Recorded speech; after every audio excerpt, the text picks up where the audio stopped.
আপনারা দেখছেন এসবি টিভির বিশেষ সংবাদ। জাতীয় ঐক্য গঠনে রাজনৈতিক দলগুলোর সঙ্গে প্রধান উপদেষ্টার বৈঠক আজ। কঠিন সময় পার করছে বাংলাদেশ, প্রধান উপদেষ্টা। বাংলাদেশ ভারত সম্পর্কের টানাপোড়েন। হাসিনার পররাষ্ট্রনীতি এখন আর নেই, ভারতকে স্মরণ করালেন মুশফিক আনসারী।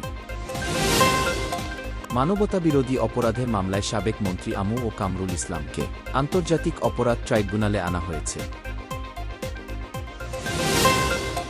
বাংলাদেশে ভ্রমণে যুক্তরাজ্যের সতর্কবার্তা, নাগরিকদের বাংলাদেশে অবাধ যাতায়াত না করার পরামর্শ ব্রিটেনের।